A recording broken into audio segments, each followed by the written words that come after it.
السلام علیکم ورحمۃ اللہ۔ سجدے کی اور رکوع کی دعاؤں میں بہت ساری تسبیحات اور دعائیں اور صیغے رسول اللہ صلی اللہ علیہ وسلم سے ثابت ہیں۔ صحیح بخاری اور مسلم میں سیدہ عائشہ رضی اللہ تعالیٰ عنہا کی حدیث ہے، کان النبی صلی اللہ علیہ وسلم یکثر ان یقول فی رکوعہ و سجودہ، نبی صلی اللہ علیہ وسلم کثرت سے ساتھ رکوع اور سجدے میں یہ پڑھا کرتے تھے، سبحانک اللہم ربنا و بحمدک اللہم اغفر لی۔ یہ تعول القرآن، نبی صلی اللہ علیہ وسلم قرآن مجید کے مطابق عمل کرتے تھے، تو یہ ایک دعا ثابت ہوگی، سبحانک اللہم ربنا و بحمدک اللہم اغفر لی، یہ رکوع میں بھی ہے اور سجدے کے اندر بھی ہے۔ اسی طرح دوسری دعا نبی صلی اللہ علیہ وسلم سے سیدہ عائشہ رضی اللہ تعالیٰ عنہ روایت کرتی ہیں، یہ بھی صحیح مسلم کے اندر موجود ہے، سبحانک بحمدک لا الہ الا انت، سبحانک بحمدک لا الہ الا انت، تو یہ بھی رسول اللہ صلی اللہ علیہ وسلم سے ثابت ہے۔ اسی طرح رسول اللہ صلی اللہ علیہ وسلم سجدے کے اندر یہ دعا بھی پڑھتے تھے، صحیح مسلم میں سیدہ عائشہ سے ہے، اللہم اعوذ برضاک من سخطک و بمعافاتک من عقوبتک واعوذ بک منک لا احصی ثناء علیک انت کما اثنیت علی نفسک، یہ ثابت ہے۔ اسی طرح نبی صلی اللہ علیہ وسلم سجدے میں اور رکوع میں یہ دعا بھی پڑھا کرتے تھے، سیدہ عائشہ رضی اللہ تعالیٰ عنہ سے روایت ہے، یہ صحیح مسلم میں موجود ہے،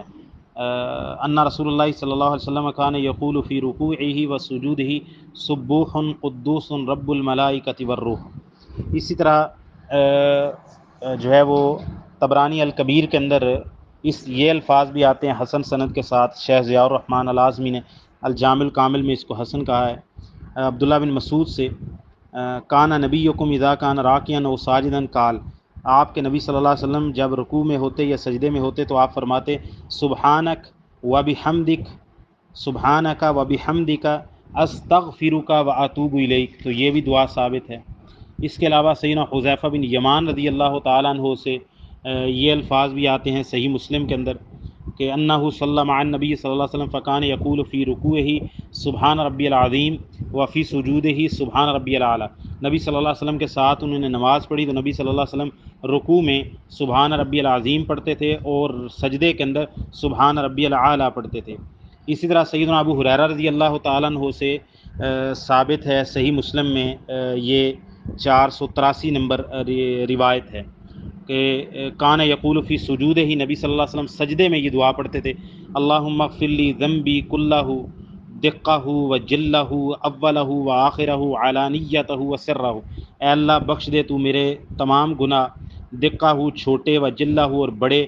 پہلے اور بعد والے، جو ظاہری ہیں اور جو مخفی ہیں، پوشیدہ ہیں۔ اسی طرح سیدنا علی بن ابی طالب رضی اللہ تعالیٰ عنہ سے ہے، کان النبی یقول اذا رکع، نبی صلی اللہ علیہ وسلم رکوع میں یہ کہتے تھے اللہم لک رکعت و بک آمنت و لک اسلمت خشع لک سمعی و بصری و مخی و عظمی و عصبی، اے اللہ تیرے لیے ہی میں نے رکوع کیا اور تیرے ساتھ ہی میں ایمان لایا اور تیرے ساتھ ہی میں مطیع ہوا، تیرے لیے ہی میں مطیع ہوا، جو ہے وہ جھک گئے، عاجز آ گئے تیرے لیے، میرے کان، میری آنکھیں اور میرا جو ہے وہ دماغ و عظمی، اور میری ہڈیاں و عصبی، اور میرے پٹھے۔ اور جب سجدہ کرتے سیدنا علی کہتے ہیں، نبی صلی اللہ علیہ وسلم فرماتے اللہم لک سجدت، اے اللہ تیرے لیے ہی میں نے سجدہ کیا، وابک آمنت، اور تیرے ساتھ ہی میں ایمان لایا، ولک اسلمت، اور تیرے لیے میں مطیع فرما بردار ہوا، ساجد وجہی للذی خلقہ،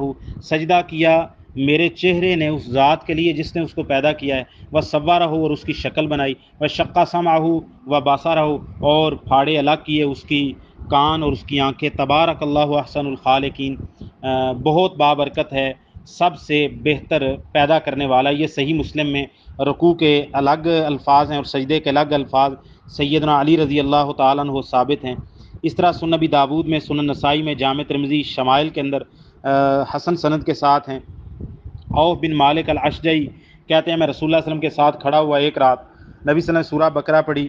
آپ کسی بھی رحمت کی آیت سے گزرتے تھے، ٹھہرتے تھے، اللہ سے سوال کرتے تھے، اور کسی بھی عذاب کی آیت سے گزرتے، ٹھہرتے اور اللہ تعالیٰ سے پناہ پکڑتے. ثم رکع بقدر قیام ہی یقول فی رکوعہ، نبی صلی اللہ علیہ وسلم نے قیام جتنا ہی رکوع کیا تو آپ رکوع میں یہ پڑھتے تھے سبحان ذی الجبروت والملکوت والکبریاء والعظمۃ. اور ثم سجد بقدر قیام ہی، قیام جتنا ہی لمبا سجدہ کیا. ثم قال فی سجود ہی مثل ذلک، ثم قرأ قام فقرأ بآل عمران ثم قرأ سورۃ. تو یہ روایت بھی، یہ لفظ بھی ثابت ہیں سبحان ذی الجبروت والملکوت والکبریاء والعظمۃ. اسی طرح سیدنا جابر بن عبداللہ رضی اللہ تعالیٰ عنہ سے یہ الفاظ بھی آئے ہیں اللہم لک سجدت وبک آمنت ولک اسلمت انت ربی وانت ربی ساجد وجہی للذی خلقہ وصورہ وشق سمعہ وبصرہ تبارک اللہ احسن الخالقین. یہ سنن نسائی کے اندر صحیح سند کے ساتھ موجود ہے. اس طرح سیدنا جابر رضی اللہ تعالیٰ عنہ سے یہی الفاظ دوسرے صیغے کے ساتھ بھی آتے ہیں سنن نسائی میں 1051 نمبر صحیح سند کے ساتھ. اللہم لک رکعت، رکوع کی حالت میں نبی صلی اللہ علیہ وسلم یہ کہتے تھے اللہم لک رکعت وبک آمنت ولک اسلمت وعلیک توکلت انت ربی خاشع سمعی وبصری ودمی ولحمی وعظمی وعصبی للہ رب العالمین. اسی طرح سیدنا ابو بکرہ رضی اللہ تعالیٰ عنہ کہتے ہیں کان یسبح فی رکوعہ سبحان ربی العظیم ثلاثا، نبی صلی اللہ علیہ وسلم 3 دفعہ یہ تسبیح کرتے تھے اور سجدے کے اندر سبحان ربی الاعلیٰ 3 دفعہ کرتے تھے. اور اسی طرح سیدنا ابو مالک العشری سے طبرانی الکبیر کے اندر حسن سند کے ساتھ ہے سبحان اللہ وبحمدہ ثلاث مرات، نبی صلی اللہ علیہ وسلم سبحان اللہ وبحمدہ 3 دفعہ پڑھتے تھے. اسی طرح سیدنا حذیفہ ابن یمان سے ہے نبی صلی اللہ علیہ وسلم رکوع میں سبحان ربی الاعلیٰ 3 دفعہ اور سجدے کے اندر سبحان ربی الاعلیٰ 3 دفعہ پڑھتے تھے. یہ سنن ابن ماجہ کے اندر حسن سند کے ساتھ موجود ہے. تو یہ دعائیں، یہ تسبیحات رسول اللہ صلی اللہ علیہ وسلم سے ثابت ہیں. اسی طرح نبی صلی اللہ علیہ وسلم نے دعا کے طور پر یہ دعا بھی پڑھی ہے، یہ سنن نسائی کے اندر ہے کہ نبی صلی اللہ علیہ وسلم نے فرمایا اللہم اجعل فی، سجدے کی حالت میں رات کی نماز کے اندر اللہم اجعل فی قلبی نورا واجعل فی سمعی نورا واجعل فی بصری نورا واجعل من تحتی نورا واجعل من فوقی نورا وعن یمینی نورا وعن یساری نورا واجعل امامی نورا واجعل خلفی نورا اعظم لی نورا ثم نام حتی نفع فتاہ بلال فایقظہ للصلاۃ. تو یہ رسول اللہ صلی اللہ علیہ وسلم سے بھی ثابت ہے.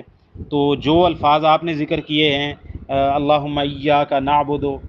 تو یہ الفاظ تو جتنی بھی میں نے آپ کے سامنے روایات تقریباً 10-12 دعائیں آپ کے سامنے رکھی ہیں صحیح سند کے ساتھ، تو ان میں سے یہ دعا تو نہیں آتی. تو لہٰذا تسبیح کے لیے وہی الفاظ سجدے اور رکوع میں پڑھے جائیں گے، چاہے نفلی نماز ہو چاہے فرضی نماز ہو، جو رسول اللہ صلی اللہ علیہ وسلم سے مسنون ہے. باقی دعا کے طور پر چاہے فرض نماز ہو چاہے نفل نماز ہو، دنیا جہان کی کوئی بھی دعا عربی کے اندر، چاہے وہ قرآن سے ثابت ہو دعا، چاہے وہ سنت سے ثابت ہو، یا پھر قرآن و سنت ثابت نہ ہو لیکن دعا صحیح ہو، تو بندہ کوئی بھی دعا سجدے کے اندر کر سکتا ہے، رکوع میں نہیں، سجدے کے اندر کوئی بھی دعا کر سکتا ہے. رسول اللہ صلی اللہ علیہ وسلم نے فرمایا کہ ان اقرب ما یکون العبد من ربہ وہو ساجد، تو